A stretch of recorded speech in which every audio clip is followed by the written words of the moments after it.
अस्सलाम वालेकुम guys, hope you are doing well. I am Mohammad Tayyab और आप जो है ना वो फैमिली कोर्ट एक्ट 1964 को डिस्कस कर रहे थे। हमारे जो है ना वो 5 सेक्शन रह चुकी हैं, डिटेल से बहुत जो है ना एक्सप्लेन से डिस्कस किया हमने सारी चीज़ों को। अगर आपने वो नहीं देखे तो आप जो है ना वो देख सकते हैं। ये हमने ये पूरे सेक्शंस ये एक एक चीज़ डिटेल से डिस्कस किया है, ठीक है। अगर आपने नहीं देखी तो आप जो है ना वो प्रीवियस लेक्चर देख सकते हैं। आज जो हमारा बेसिकली लेक्चर है वो 21 से ये 25 तक 26 तक शॉर्ट से चीज़ें हैं, हम इसको डिस्कस करेंगे। कह रहे provision of Muslim family law ordinance 1964 not affected, कि ये जो एक्ट है यानी कि फैमिली कोर्ट एक्ट है, ठीक है, not nothing in this act shall be deemed to affect. ये जो एक्ट है ये जो ना मुस्लिम फैमिली लॉ ऑर्डिनेंस 1961 को अफेक्ट नहीं करेगा, ठीक है। जो उसमें चीज़ें लिखी हैं उसको फॉलो किया जाएगा, ठीक है। जो इसमें चीज़ें लिखी हैं इसकी हद तक इसको फॉलो किया जाएगा, ठीक है। और इंटरिम ऑर्डर पेंडिंग सूट, ठीक है।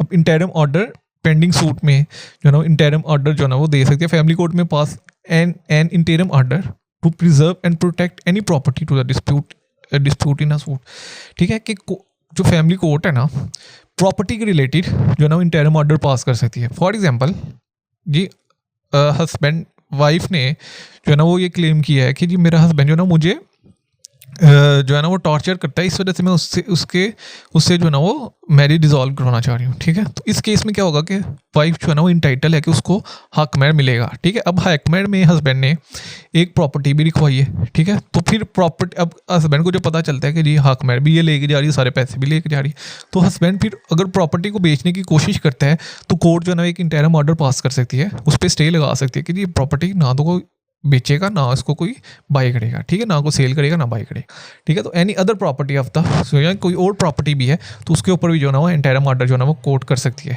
ठीक है। सेट तब तक के लिए जब तक जो है ना वो डिग्री को सेटिस्फाई नहीं किया जाता, ठीक है। जब तक डिग्री नहीं आ जाती तब तक वो इंटरिम ऑर्डर जो है ना वो कर सकती है। Bar on the issue of injunction by the family court shall not have to power to issue an injunction और stay of any proceeding pending before a chairman और एनी आर्बिट्रेशन काउंसिल। देखिए अगर कोई प्रोसीडिंग चेयरमैन या arbitration council के पास pending है तो फैमिली कोर्ट के पास ये पावर नहीं है, ठीक है, कि उसके ऊपर इंजंक्शन यानी कि स्टे ग्रांट इंजंक्शन, ठीक है, उसके ऊपर जो है ना वो ऑर्डर कर सके कि इसको रोकें, ठीक है, या इसको प्रोसीड करें, ठीक है, या उसके ऊपर कोई स्टे जो है ना वो प्रोसीडिंग मतलब कोई भी जो है ना वो ऑर्डर नहीं कर सकती फैमिली कोर्ट इंजंक्शन के वाले से या स्टे के वाले से, ठीक है। ये हमेशा याद रखिएगा क्योंकि जुरिस्डिक्शन में नहीं आता। चेयरमैन और आर्बिट्रेशन काउंसिल जो है वो बेसिकली तश्कील दी गई थी मुस्लिम फैमिली लॉ ऑर्डिनेंस के तहत, ठीक है। तो वो उसी के अंडर फॉल करेंगी, इसमें फॉल नहीं करेंगी। Validity of marriage register under the Muslim family law ordinance 19 not to be question by a family court. देखिए किस तरह मैरिज को रजिस्टर किया गया है, कैसे रजिस्टर किया गया है, क्या प्रोसीजर अडॉप्ट किया गया है, ये फैमिली कोर्ट की जुरिस्डिक्शन नहीं है, ठीक है। इसके अगेंस्ट अगर आप कंप्लेन करते हैं तो वो आप जो है ना वो यूनियन काउंसिल में करते हैं कि जी हमारी जो है ना रजिस्टर जो मैरिज है उसको सही से प्रॉपर्ली रजिस्टर नहीं किया गया, ठीक है। तो इसमें यही लिखा है कि family court shall not question the validity of any marriage register in accordance, कि उसके पास जुरिस्डिक्शन नहीं है फैमिली कोर्ट के पास कि वो को क्वेश्चन कर सके, ठीक है, मैरिज रजिस्ट्रेशन के वाले से, ठीक है। और not shall any evidence in record to admissibility of such, और ना ही उसके ऊपर कोई एविडेंस रिकॉर्ड कर सकती है फैमिली कोर्ट, ठीक है। इन सेक्शन 23 में ये बात लिखी है। उसके बाद family court to inform union council of case not registered, family court inform कर सकती है यूनियन काउंसिल को कि भाई आप ये मैरिज सोलमनाइज हो चुकी है, ठीक है, इसको रजिस्टर कर लें, आपने इसको रजिस्टर नहीं किया, ठीक है। ये इन्फॉर्म करेगी, डायरेक्ट नहीं करेगी, यहाँ पे इन्फॉर्म का वर्ड लिखा है, ये हमेशा याद रखिएगा। To notice of the court marriage solemnize under the Muslim family law ordinance has not be registered in according with the provision of said rules, therefore the court shall communicate with such fact in writing to a union council for the area where the marriage was solemnized, ठीक है। तो communicate करेगी, ठीक है। Direct करना और उनको order देना ये दो डिफरेंट चीज़ें हैं, ठीक है। ना तो इसमें कोई डायरेक्शन कर रही है फैमिली कोर्ट, ना ऑर्डर कर रही है, सिर्फ इन्फॉर्म कर रही है, ठीक है। इन्फॉर्म देखिए इन्फॉर्मेशन देना इज समथिंग एल्स, ठीक है। इन्फॉर्मेशन कुछ और चीज़ में आता है। डायरेक्शन में ये होता है कि जब आप किसी को डायरेक्ट करते हो तो वो पर्सन बाउंड होता है कि उसने वो काम करना है, ठीक है। अगर कोर्ट ऑर्डर कर देती है डायरेक्शन का, डायरेक्ट करती है कि भाई आपने ये काम करना है तो करना है, ठीक है। Information is something else. Information ये है कि आपने सिर्फ उनको इन्फॉर्म कर दिया कि भाई ऐसा है, अब वो उनकी मर्जी है वो करे ना करे। इन्फॉर्मेशन का ये मतलब है। Family court deem to be a district court for the purpose of guardian and ward act, ठीक है। फैमिली कोर्ट जो है ना वो डिस्ट्रिक्ट कोर्ट कंसीडर की जाएगी जहाँ पे गार्डियन एंड वार्ड एक्ट 1819 जो है ना वो अप्लाई होगा, ठीक है। मतलब आपने गार्डियनशिप या कस्टडी के वाले से कोई भी केस फाइल किया तो वो family court district court consider की जाएगी। ट्रांसफर ऑफ केसेस, अब देखें केस कैसे ट्रांसफर होंगे, ये सेक्शन 21A में लिखा है, ठीक है। अब हाई कोर्ट में इधर on the application of foreign party और ऑन रिकॉर्ड, ठीक है, by an order in writing transfer any suit और proceeding under this act from a family court to another family court in the same district और from a family court of one district to a family court of another district. ये high court के पास power है कि वो एक family court से दूसरे फैमिली कोर्ट पे भी केस ट्रांसफर कर सकती है एक ही डिस्ट्रिक्ट में, ठीक है, या एक डिस्ट्रिक्ट से यानी कि एक डिस्ट्रिक्ट के फैमिली कोर्ट से दूसरे डिस्ट्रिक्ट की फैमिली कोर्ट में भी केस ट्रांसफर कर सकती है, ठीक है। ये किसके पास पावर है? हाई कोर्ट के पास पावर। इस मतलब लाहौर, रावलपिंडी से लाहौर भी केस ट्रांसफर कर सकती है, ये किसके पास पावर है? हाई कोर्ट के पास, लाहौर हाई कोर्ट के पास पावर। ट्रांसफर एन अपील और proceeding under this act from the district court of one district to a district court of another district, ठीक है। वो अपील भी ट्रांसफर कर सकती है, सिर्फ केस नहीं, ठीक है, अपील भी ट्रांसफर कर सकती है, ठीक है। यहाँ पे एंड का वर्ड यूज हुआ है, और ये तो था हाई कोर्ट की पावर, ठीक है, जो कि हमने पढ़ ली। अब डिस्ट्रिक्ट कोर्ट की क्या पावर है? May on the application of any parties और on its own record, party की भी एप्लीकेशन पे या अपने रिकॉर्ड के लिए भी ऑर्डर कर सकती है ट्रांसफर एनी सूट और proceeding under this act from one family court to another family court in a district itself और डिस्पोज ऑफ इट। देखें हाई कोर्ट के पास पावर थी कि वो एक फैमिली कोर्ट से दूसरी फैमिली कोर्ट में केस ट्रांसफर कर सकता है, या एक डिस्ट्रिक्ट से दूसरी डिस्ट्रिक्ट के पास केस ट्रांसफर कर सकता है, ठीक है। अब डिस्ट्रिक्ट से डिस्ट्रिक्ट ट्रांसफर करने की पावर किसके पास है? हाई कोर्ट के पास। लेकिन जो डिस्ट्रिक्ट कोर्ट है इसके पास सिर्फ ये पावर है कि ये अपने डिस्ट्रिक्ट में रह के, अपने डिस्ट्रिक्ट में, ठीक है, अपने डिस्ट्रिक्ट में रह के एक फैमिली कोर्ट से दूसरे फैमिली कोर्ट में केस ट्रांसफर कर सकती है, ठीक है। ये किसी और डिस्ट्रिक्ट में केस ट्रांसफर नहीं कर सकती, ये हमेशा बात याद है। डिस्ट्रिक्ट कोर्ट के पास सिर्फ अपने डिस्ट्रिक्ट की जुरिस्डिक्शन होती है। जो हाई कोर्ट है उसके पास पूरी प्रोविंस की जुरिस्डिक्शन होती है, ठीक है। वो पूरे प्रोविंस में किसी भी डिस्ट्रिक्ट से दूसरे डिस्ट्रिक्ट केस ट्रांसफर कर सकती है हाई कोर्ट। लेकिन जो डिस्ट्रिक्ट कोर्ट है वो सिर्फ अपने डिस्ट्रिक्ट में रह के ही जो है ना वो काम करती है, और अपने डिस्ट्रिक्ट के अंदर ही एक फैमिली कोर्ट से दूसरी फैमिली कोर्ट को केस ट्रांसफर कर सकती है।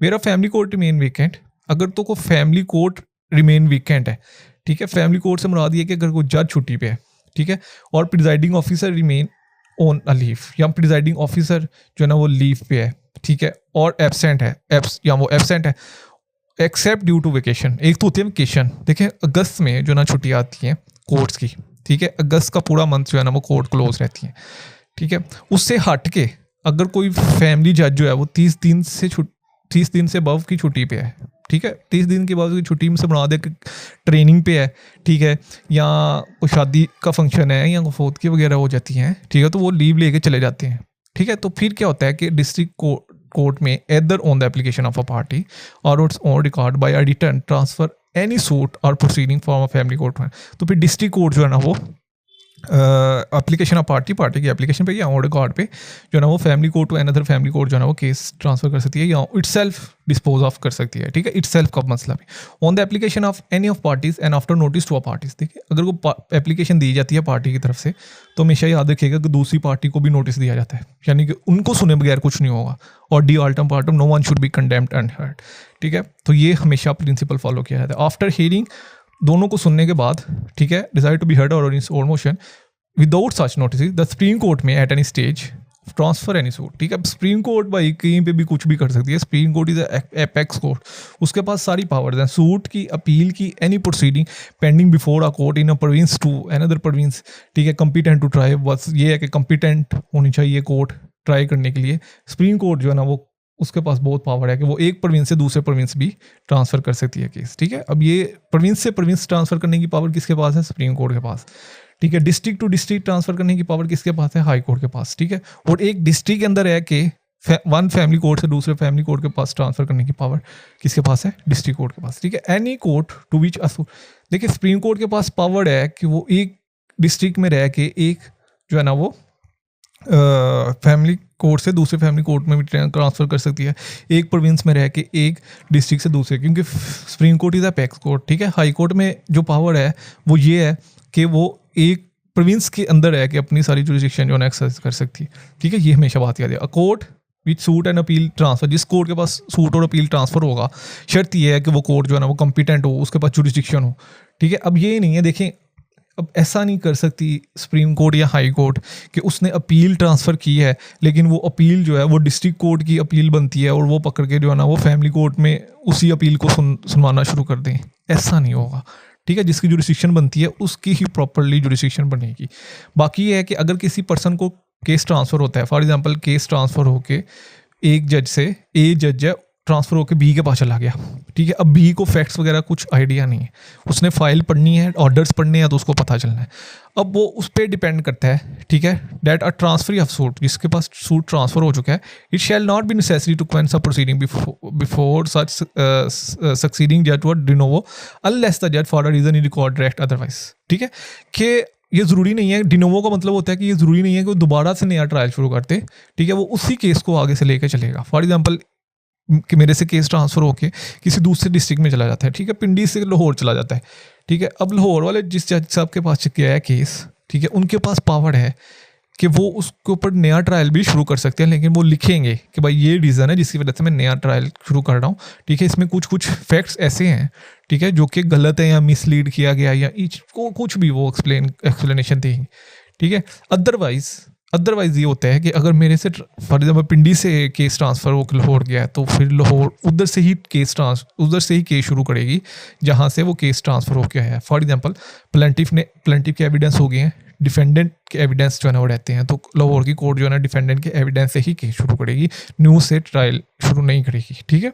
ये बेसिकली रूल है। Stay of proceeding by high court और डिस्ट्रिक्ट कोर्ट, देखिए अगर कोई भी अपील सूट है, अपील है, प्रोसीडिंग है अंडर दिस एक्ट में be stay by a district court, suit of proceeding pending before of family court with in jurisdiction.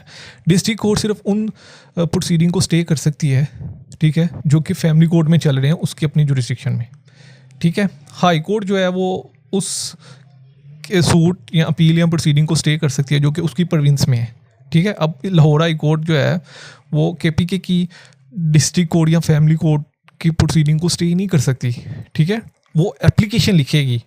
अब प्रोसीजर क्या होता है कि अगर फॉर एग्जांपल लाहौर में एक केस चल रहा है, ठीक है, और वही केस जो है ना वो प्रोसीड किया रहता है पेशावर में, ठीक है, तो फिर पेशावर की कोर्ट एप्लीकेशन लिखेगी यहाँ पे, ठीक है, कि ये केस ऑलरेडी चल रहा है तो इसके ऊपर आप डायरेक्शन दे दें, ठीक है, डायरेक्ट कर दें, तो ये होता है।